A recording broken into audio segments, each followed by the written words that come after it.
Hello, hello, hello. Welcome, welcome, welcome, ladies and gentlemen. Welcome, welcome, welcome to Dr. B Stress Free Real Talk for You.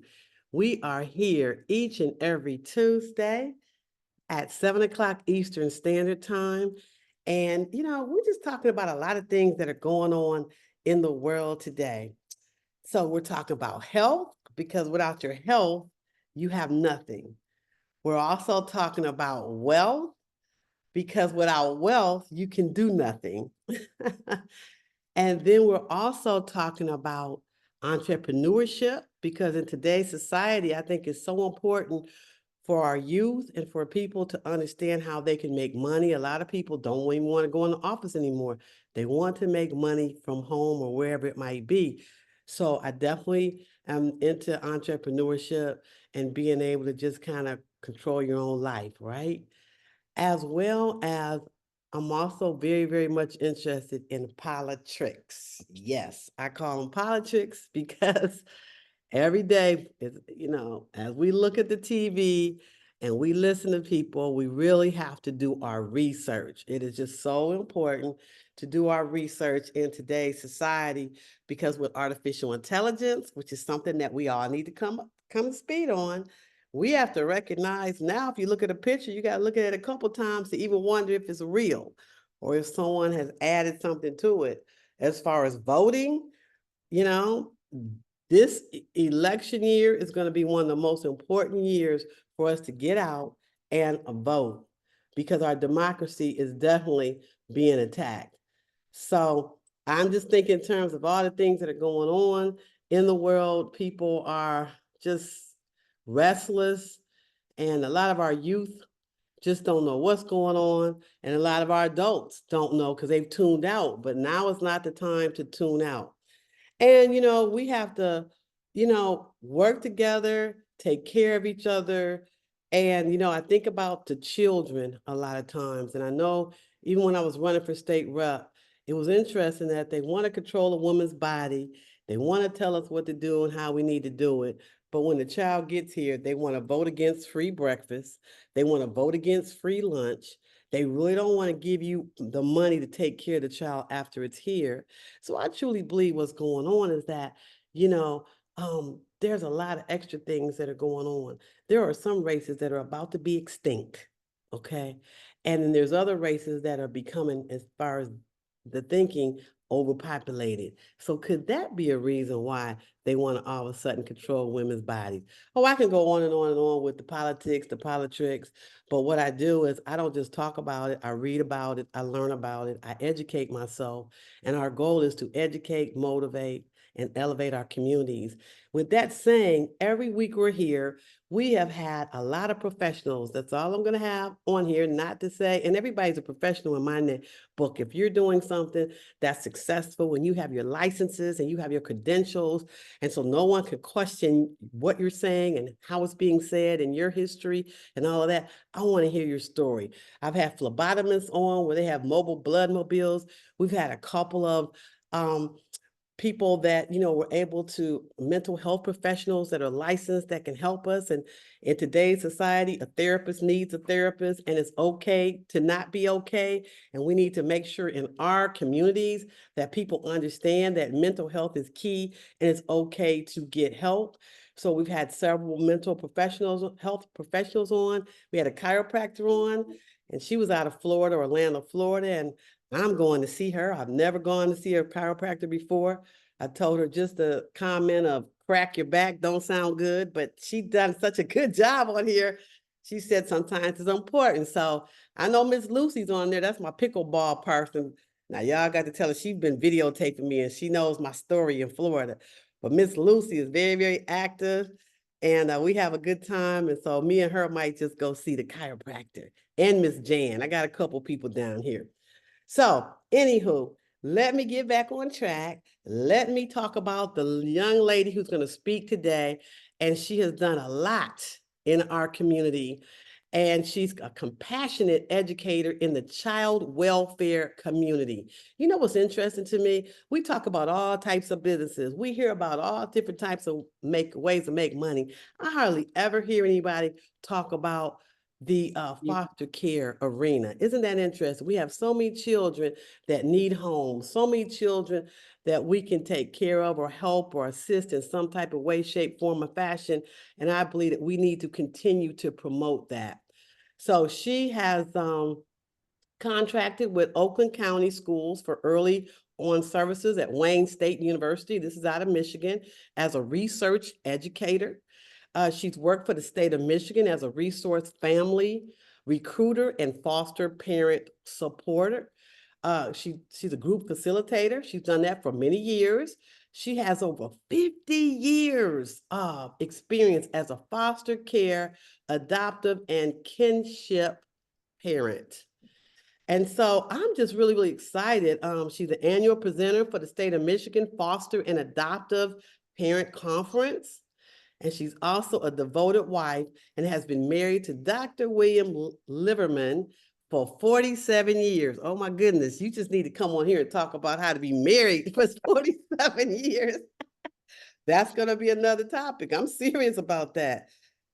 So she has a total of, let me get this right, 10 children, and out the 10, 7 of the children have been adopted. So without further ado, I would like to introduce to you Miss Karen Liberman. How are you? Hello, hello, hello. I am fine. It's a privilege and an honor to address you ladies tonight. I look back at the journey over the last 5 decades, and I just don't know how we did it. It was just the Lord. We started off in foster care with a kinship placement. It was my niece in 1972. She and her sister came to live with us, and we had to be licensed because my brother was not married to their mom. So they didn't consider us relatives at all. Then it went on, and we managed with those girls. And then I got married in 75, and he married me, and I had 2 children that didn't even belong to me. That's the kind of guy he is. That's wonderful. I just thank the Lord for that. Then we had our own children. We had 3 children. Matter of fact, they all laughed because they said they never thought I'd start, never thought I'd stop. I had children every 18 months. I'd nurse 9 months and be pregnant 9 months, and vice versa. And then we raised our children up, and then we started fostering in the mid 80s in the community. And that's how I ended up with the additional 7 special needs children. I was trying to keep brothers and sisters together. We have a dire need for good foster homes for our children. We have over 7,000 kids in foster care in the state of Michigan. In the process of time, in addition to being a foster parent, adoptive, and kinship care provider, I also became a licensing worker. So I kind of trained from both sides of the fence. I contracted for over 25 years as a trainer for licensing workers as well as foster parents all over the state of Michigan. So I've had a very, very colorful life. In addition, I did work for early on for Oakland schools for about 3 years. We were dealing with children and families with disabilities and delays. And we connected them to services. We know that if we start early with intervention for children who have exceptionality, that we have better outcomes for them later on. And that's indicative of the fact that President Biden has put billions of dollars into early childhood programs, and we advocated for that for years and years. We know that if we start early, we won't have to have so many prisons, if we find the areas of need for children.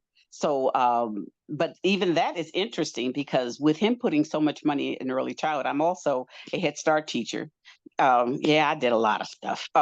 And so during the pandemic, when my husband and I retired, kind of and he was working for Detroit Public Schools, and he retired in 2010. And then, of course, Snyder, who was our governor, put a cap that retired teachers could not work in state-funded schools because he said we were double dipping. So he kind of hamstringed the experienced teachers. And then when Gretchen Whitmer got in, she lifted the ban.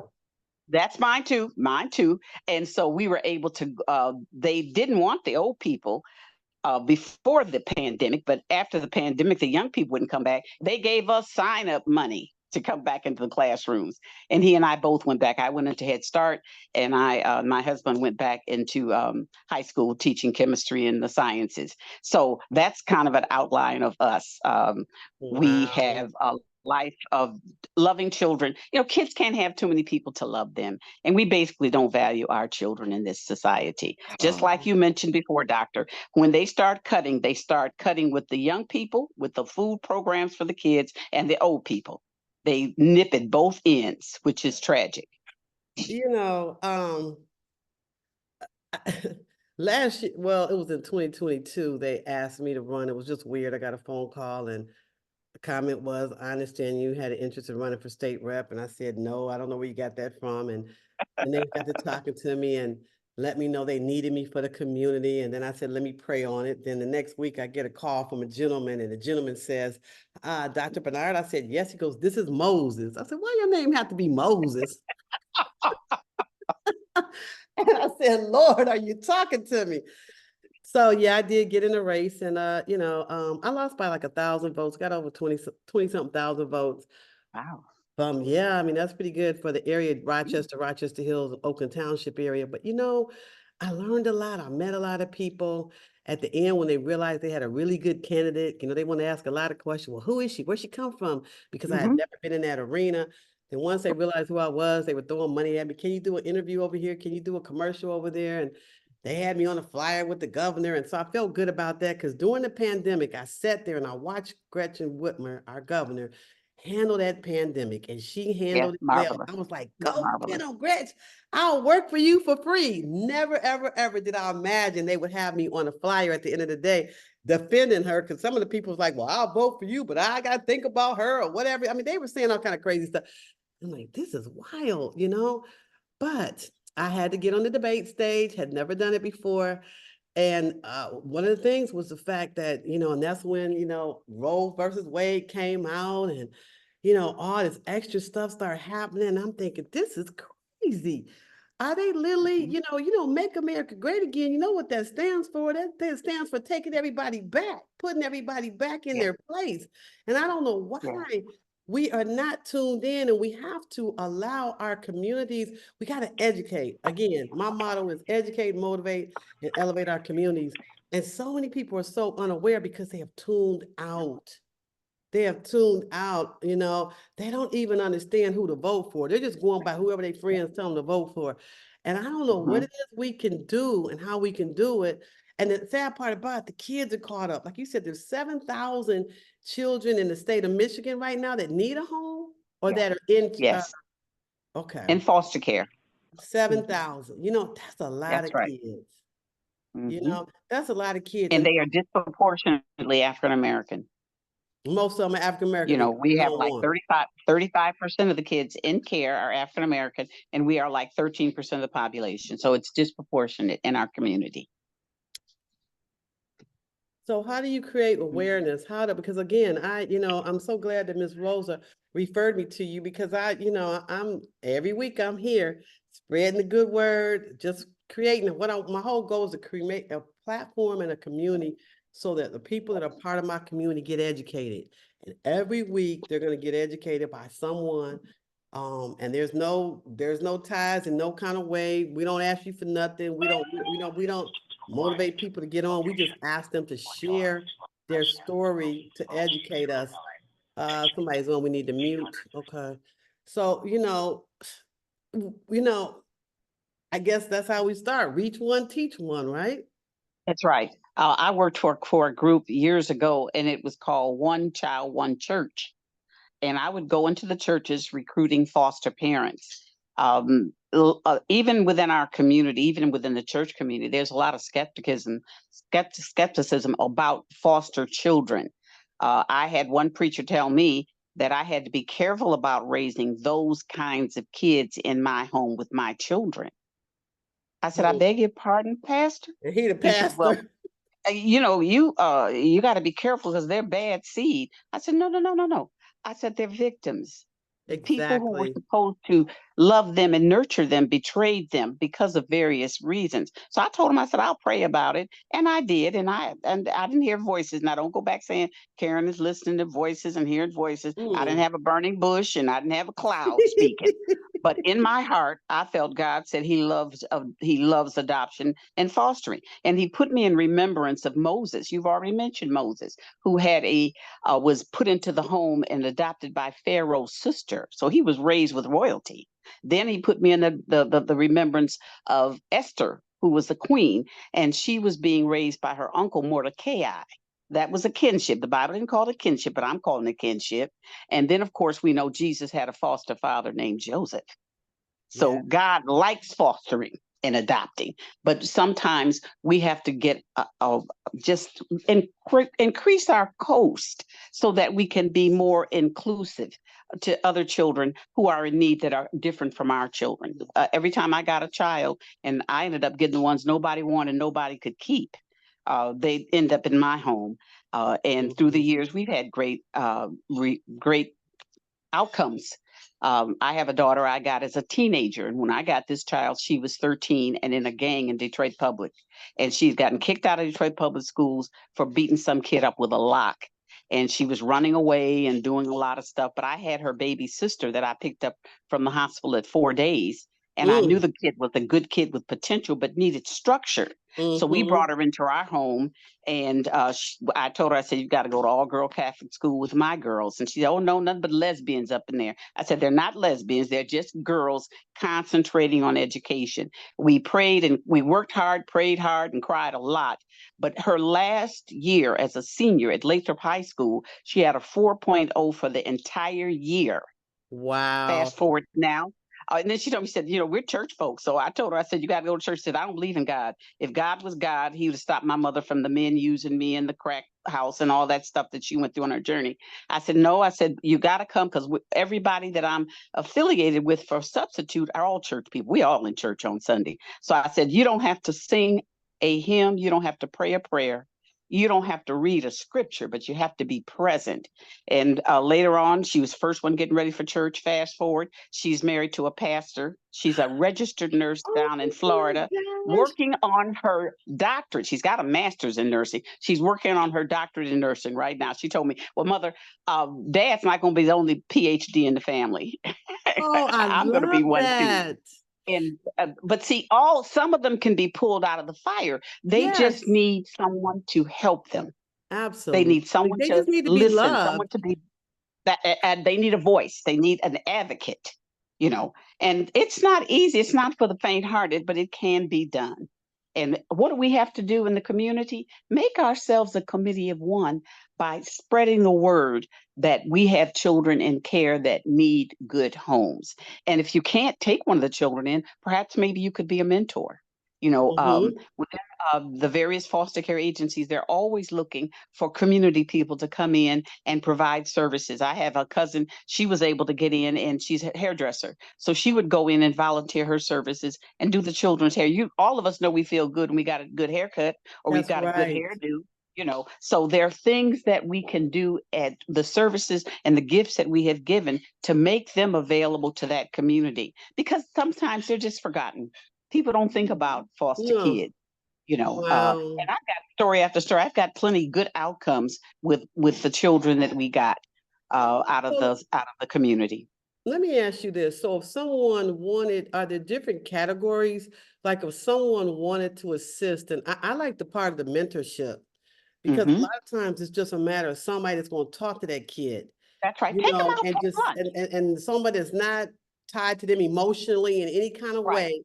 Right. But listen, kids are very smart and they know who they can run game on. Yes, they They do. know who really care for them from Yes, the they heart. do. It's just like a dog coming up. A dog know if you're scared of them, or a dog know if he can take advantage of you or not. I mean, Mhm. they know, they sense, and Yeah. especially when they are out there like that, they're more in tune than any of us. And Yes. so, I would say to a person, if you don't have the right mindset, if you don't have the right heart, don't even think about it.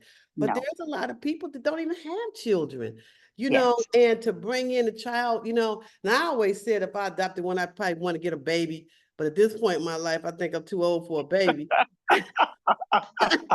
But, you know, to maybe we could even think, and I'm saying this to my people that's on here right now, you know, maybe if we come up with some type of community of even just mentorship where we, you know, get some type of program going where, I don't know, once a month you go to mentor a kid, or you get them on the phone, or you get them on Yeah. Zoom, and you pay for them to go somewhere and get their hair done, get their nails done. We know people involved in business that can help put together that child and make them feel whole.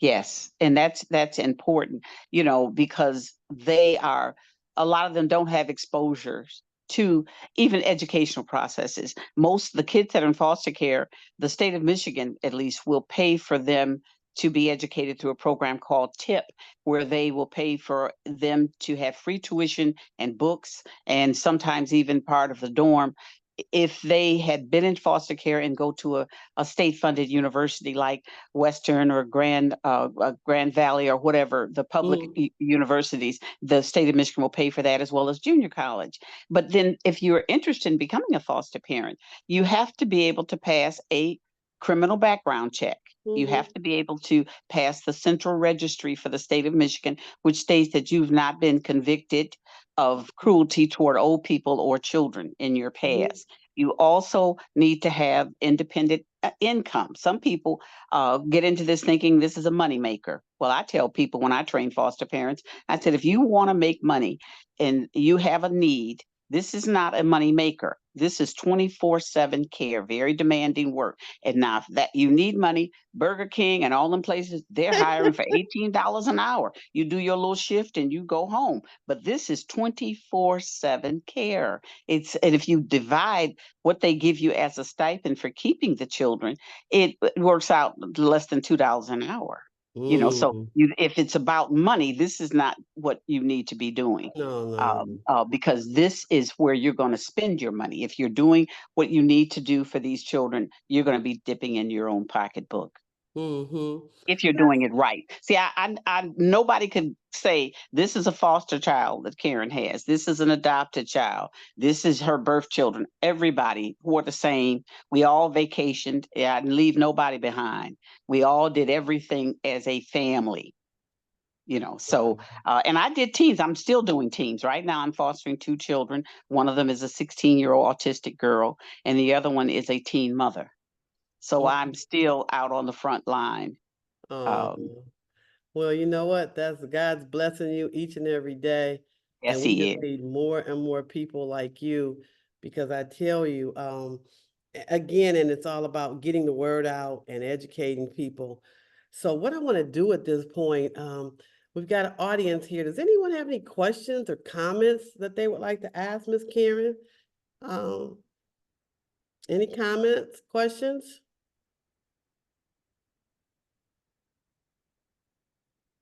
Unmute yourself. I know that somebody was I don't know if she jumped on. I know a lady I was talking to earlier, I think she was going into church, but she said she was going to try to get on, but she was asking me something. Okay, but I tell you, I have one. go ahead. Can you Who's hear me? speaking? Who Yes, are ma'am. you? Rosa. Okay. Yes, Hi, ma'am, Rosa. Karen.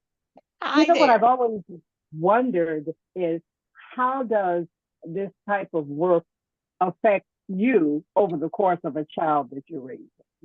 I'm going to mute myself now. Okay. Okay. So you're asking Miss Rosa, how does it affect me in what way? The whole process of raising a child, especially those with special needs and those who may be a little more challenging than others. How does it affect you? It causes me to, I think, grow as a person as they're growing. See, we're dealing with children who have had betrayal and they have a trust problem because the people that they trusted betrayed them. Now they get to you. So they have a lot of anger. And I always taught people that every behavior speaks its own language. Their behavior, is it speaking sexual abuse result? Is it speaking about the neglect? Is that behavior showing you the fact that they've had abandonment issues and they have had great losses? So when children act up, and they do act up, our children have behaviors. But what I do, I say what I want to say and I walk away with the power. I'm not arguing with no kid, because if you're arguing and going back and forth, the child is in control.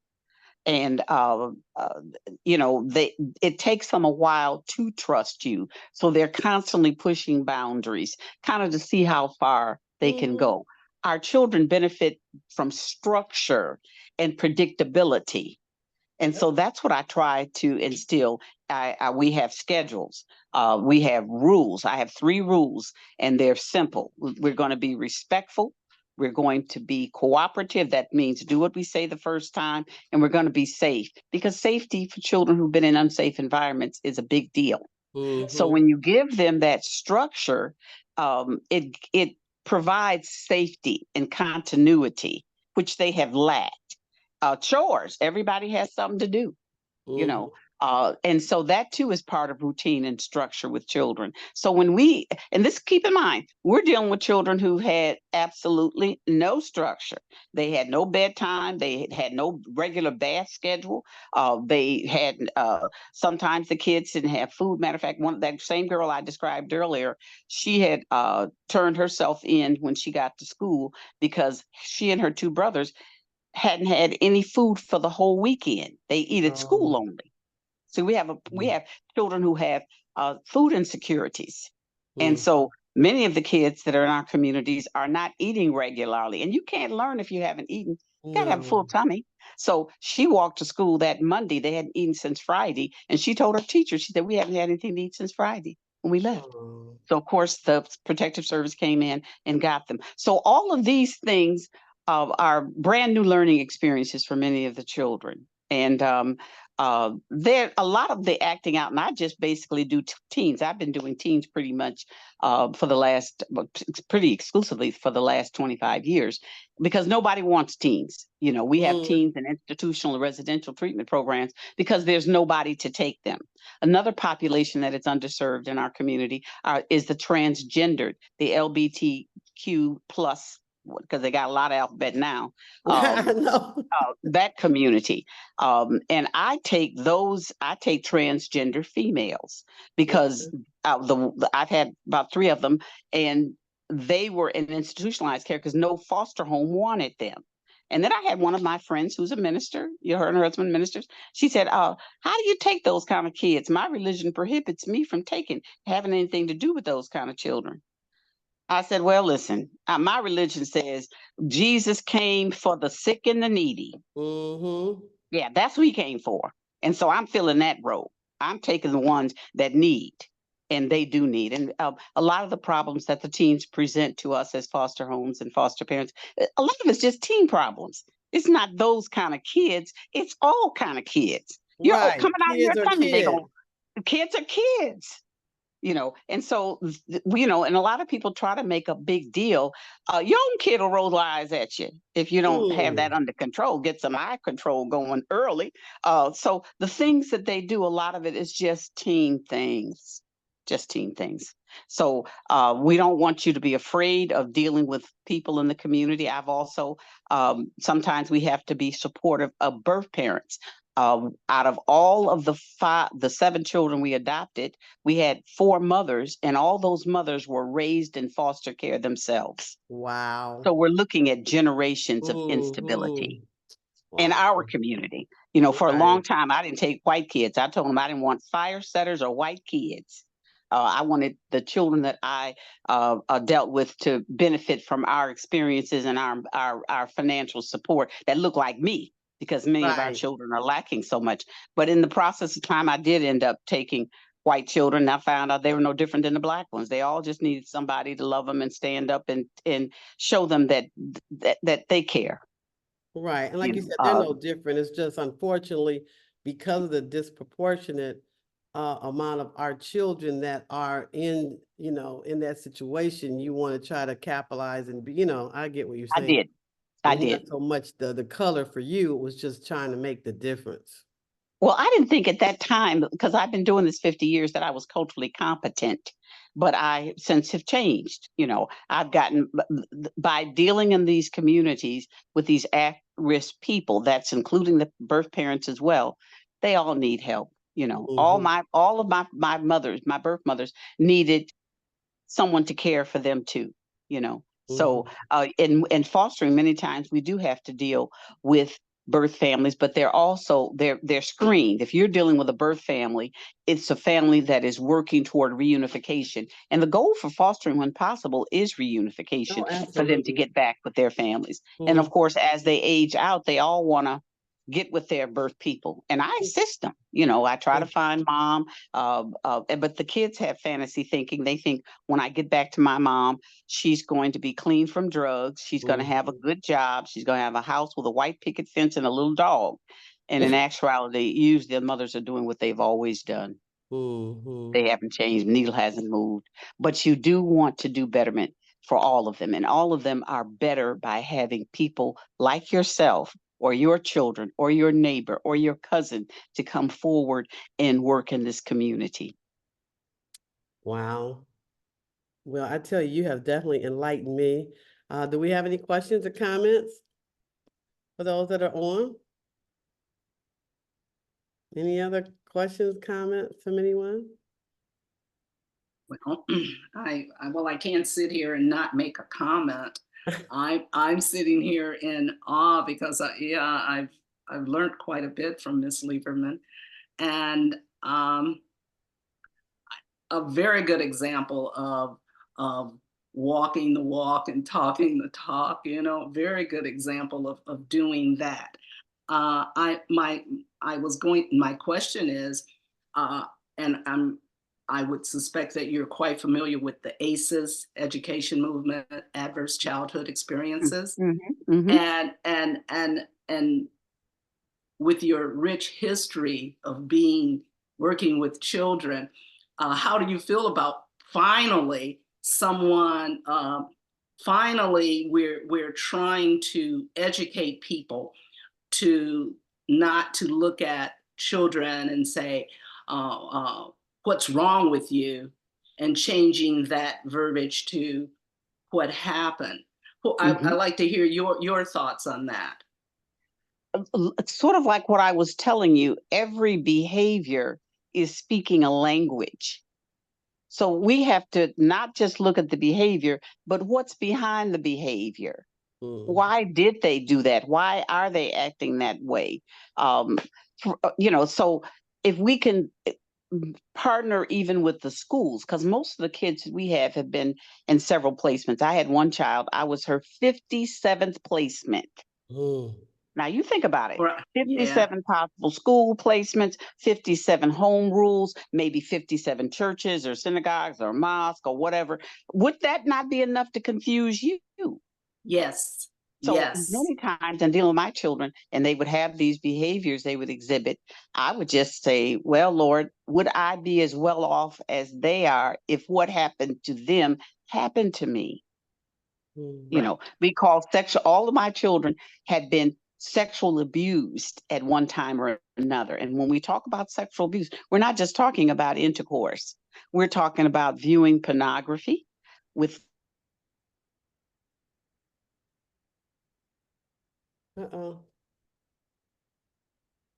we lost you. We froze. Yeah.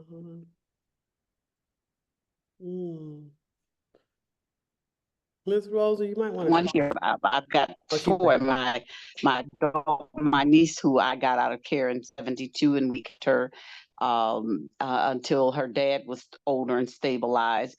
And she's shaking her head about the sexual abuse. But her mother, when she was 4 years old, I'll give you this example. I was combing her hair, and she says, "Auntie, what does this remind you of?" And she took the comb and put it in the brush, and took the comb and put it in the brush, going up and down with the comb and the brush. I said, "A comb and a brush," to this 4-year-old. She says, "No, Auntie, look." And so she kept doing the comb and brush, up and down, up and down, up and down. I said, "A comb and a brush." She said, You know, Auntie, you know. Now, what did her 4-year-old self know? What had she been seeing? That's sexual abuse. Now, they weren't including her in the prostitution her mother was doing by bringing these men in, but she was watching. They were in one room. That's sexual abuse. So the fact that, and a lot of the abuse that the children have been exposed to is not disclosed But we know that once children develop language, they start talking about their journeys, you know, and what they have gone through, be it sexual abuse, physical abuse, emotional maltreatment. Domestic violence, for instance, is the number three killer of women. And most of our children have been victims of domestic violence. What do I mean by that? Not the men have been abusing the children so much, but if they're viewing that, it's impacting the boys, giving them the impression that this is how you handle women and this is how you handle problems. And the girls, they see their mothers victimized, and then they feel that's what their role has to be. Exactly. You see? So all of these dynamics come in play and impact the children's development. You know, so our children can have, they can be 14, but social emotional because of the journey. They when something doesn't go their way, they have a meltdown and tantrum like a 4-year-old, because wherever the impact of those events that derail them happen, they get stuck at those lower levels. So that 14-year-old may have 25-year-old social experience, life experiences, but they may be 4 years old on the social emotional. They may be more like an 11 or 10 with the physical development. They present as a much younger child because of poor nutrition or prenatal exposures to drugs. So all these things come into play, and then we give them to you for you to help solve and work with them. It's not easy because a lot of times we want to compare these children with our own children. That's not fair. Right. When I was pregnant with my 3 kids, I didn't take an aspirin. Least I impact that unborn child. We're dealing with children whose mothers never stopped drinking, never stopped smoking, had no prenatal, and never stopped drugging. And that, of course, impacts the outcome and the quality of life that we get afterwards when they're born. Wow. So it's not for the faint-hearted, but I'm telling you, it's well worth it. It's well worth it. And we do need people desperately. We need foster grandmas. Like I was telling you, through those mentorship programs, you could go in. You just have to be a mentor. You have to be able to pass the local criminal background check for your municipality. You have to be able to pass the central registry that you've not been an abuser of old people or youth. You also have to have a valid ID, either a state ID or a driver's license. That's what you need if you want to be a mentor or a person who works with our kids in our community. Wow. And we need all of that. We need all of that. Wow. Well, you have certainly given me something to think about and to see how we can help to participate in some way, shape, form, or fashion. And when it comes to clothing and stuff like that, do you take any of that in, or should that go to a certain area, or how does that work? We have private agencies, and then we have DHS. DHS is the umbrella over all the agencies. And if you did want to donate gently used clothes or brand new clothes to kids, you'd have to go through either the private agencies, like I was licensed for 18 years with Ennis and Associates. We have a Lutheran Family Service. There's lots of services that are private agencies that work with families in transition. And then, of course, any local DHS, wherever you are, is another place where you could reach out and they can give you more instruction on what you have to do to be involved in the community. And as far as adopting, you're talking about adopting, Dr. B.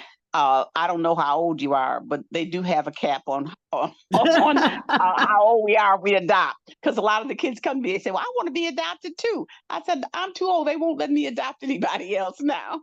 No, I understand. No, I think I might be past that one. We're almost getting close to it. I don't have any grandkids yet, but I don't know, maybe a foster grandma or something, but that's just part-time, right? That's just where Yes, that's part-time. That's where you would go in and volunteer services. A lot of times they need people during holidays.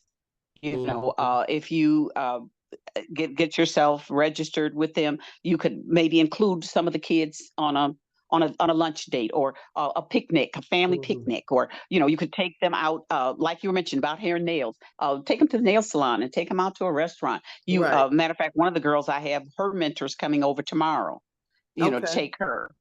And Good. she can't drive them anywhere because you have to have, again, more clearances with your driver's license and your insurance and all that. But I can drive and take them while they're at the park. I could be, reading a book or something, and they have time. Right. It's called a peer support. This is a younger person. She's in her early 20s, and she's got a bachelor's in social work or something, but she's going to be able to help with this child I have.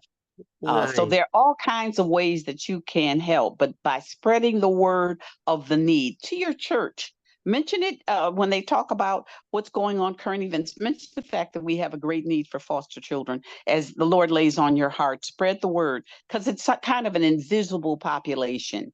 The Detroit Free Press was doing an article on families one year, and they were talking about step families and blended families. They didn't say nothing about foster families. I guess I brought it to their attention, and I they bet came. you They sent a did. reporter out to interview me to talk about foster families. We are family Absolutely. too. Wow. Well, You all are, right. you know what, you are so right. I never hear about fostering, not from the perspective that you're bringing it. I've heard, there's foster homes and foster kids, but never from and what was that number you said again? The number In the of state kids? of Michigan, the number of Yeah, kids, we yes. have over 7,000 7,000.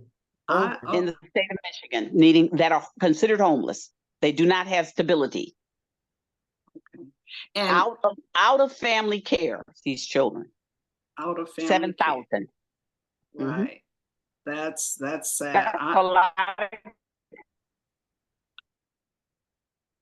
Lot Wow. of children. Yeah, that's a lot of children. I think she's froze again a little bit. Well, I tell you, this has definitely been an eye-opener. And I really, really thank you for sharing your story. And I ask everyone to go to YouTube, Dr. B Stress Free, and subscribe to our channel. It's free to anyone that wants to, and make comments, because the more that we do this, the more we're getting, seen and notable on what it is our journey is. And that's to educate, motivate, and elevate our communities. And there's so many different ways that we can do it.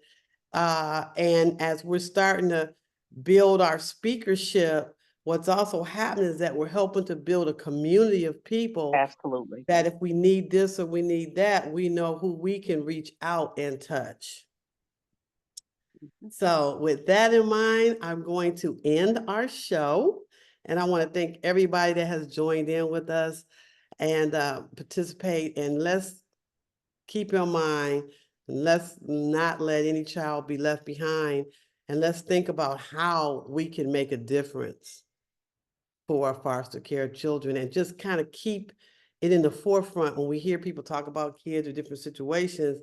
Are you aware that there's over 7,000 children just in the state of Michigan that need help? You know what I mean? And that could use a foster grandparent, or, you don't have to adopt them, but, there's a way that you could participate in some type of way, shape, form, or fashion. So thank you so much, Ms. Lieberman, and you all have a blessed evening.